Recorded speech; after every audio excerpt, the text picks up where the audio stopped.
The challenges were multifarious, but main among them, of course, was the COVID and the situation on the northern borders. As far as the COVID pandemic is concerned, as early as the middle of February, based on whatever inputs we were getting, we had been able to make quite a pragmatic assessment of the situation and had instituted necessary post-protection measures under Op Namaste, in which detailed instructions had been passed from the Army headquarters as well as through the medical channels on what all measures need to be instituted. Along with that, we also gave a free hand to our local commanders to institute all measures that they deem fit in their respective areas and garrisons. And I'm very happy to say that as a result of all this, we were able to maintain our operational preparedness. And as events unfolded during the course of the year, and when we needed all our units and formations to be deployed at short notice, these measures that we had instituted right from February onwards paid handsome dividends.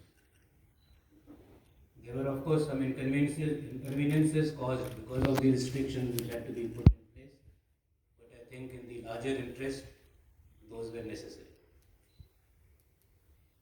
And while we were ourselves coming to terms with the COVID pandemic and instituting all these measures, we also reached out and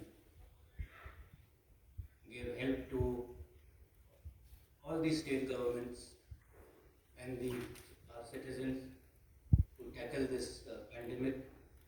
We had opened a number of quarantine camps. We facilitated their treatment. They returned to their respective homes once their quarantine period was over. And I would like to make special mention of the yeoman service and the selfless and dedicated service put in by our medical fraternity, who have day in and day out for the last 6 months been treating the COVID patients, be it in service hospitals or be it in the civilian facilities, without a care for their own health and security. I must put that on record. As far as the situation on the northern borders are concerned, before that, I would like to briefly touch on the Western Front. Pakistan continues to embrace terror and terrorism as an instrument of state policy. However, we are very clear that we have zero tolerance for terror, and we reserve our right to respond at a time and place of our own choosing and with precision. And this is a clear message that we have sent across, that we will not tolerate any such kind of activity.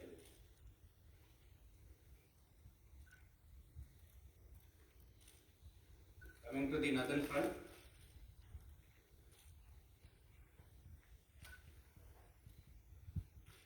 it is not only eastern Ladakh, but we have maintained a high state of alertness all along our northern borders. And as of now, keeping the threat perception in mind, we have gone in for our winter posture and our winter deployment. But as I said, we are alert and ever ready to meet any challenge. 8 rounds of talks between the corps commanders have taken place. We are now awaiting for the dates for the 9th round of talks, and I am sure that through dialogue and discussion, we will be able to reach an amicable solution based on the principle of mutual and equal security and in consonance with the talks and the understandings which resulted as outcome of the meetings between the respective defense ministers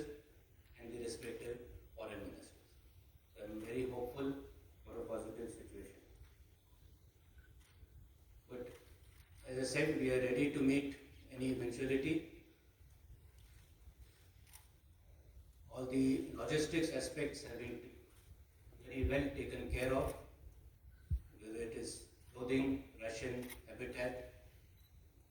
There is no cause for concern at all on that front. And as a result of all this, our operational preparedness was of a very high order, and the morale of the troops is high.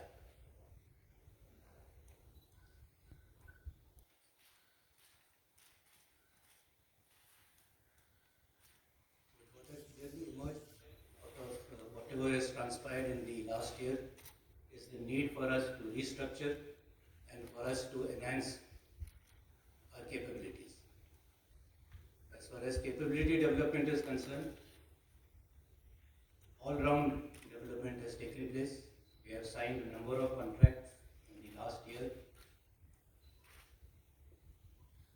and these range from weapons and protective gear for the infantry, to the mechanized forces, to fire support elements, long-range vectors, engineer stores and equipment, communication equipment. What I mean to say is that it has been an all-round development, and each arm and service has got what it needs, because we are only the sum of our individual parts, and it is only when everyone is modern will the entire force be modernized. And I am also glad to say that more than 80 to 85% of the contracts which have been signed are with our own Indian companies as part of our efforts to indigenize and in keeping with the Honorable Prime Minister's call for Atmanirbhar Bharat. We have also got the necessary budgetary support to keep pace for our modernization plans. And these plans and these contracts which were signed is part of the acquisition plan which had been catered for.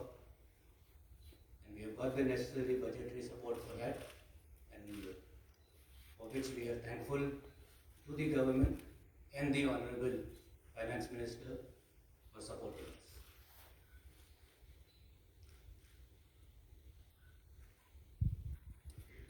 As I mentioned, there is also a need to restructure, and to that end we are transforming ourselves from a manpower intensive to a technology enabled force, which is, I think, the way forward for the future. We had sponsored a study through the Army Training Command to look into what all niche technologies we need to transform ourselves into this technology enabled force. And that study has been carried out, and a broad roadmap has been prepared to include all such technologies as artificial intelligence, robotics, quantum computing, blockchain, big data, and the like. And through our Army Design Bureau, we have sponsored a number of projects through the Army Technology Board, projects worth 36 crores, and through the Technology Development Fund, projects worth another 23 crores or so. So as I said, we are well on our way to transforming ourselves and restructuring ourselves to meet the challenges of the future. And this restructuring also includes the restructuring at the tri-service level, and we are fully committed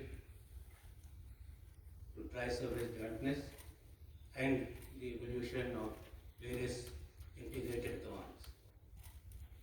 And we will work with the other services to make sure that this happens in a very calibrated and smooth manner. If you recollect, last year, as part of the KRAs, I mentioned P, that is personnel, as one of the focus areas. I'm glad to say that during the last year, we have been able to achieve a number of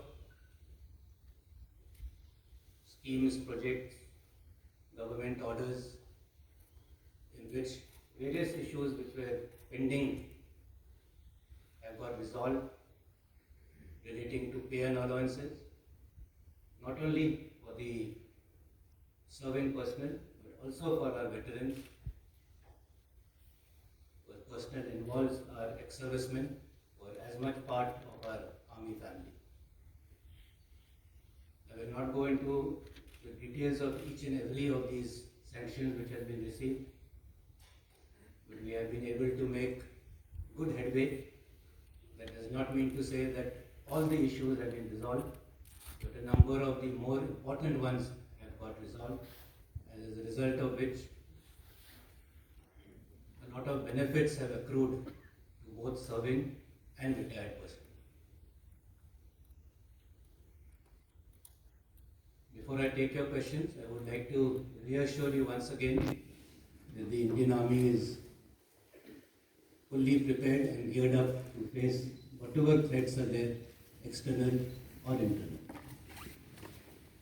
And I would like to thank you all once again for having supported us throughout the year which has just gone by.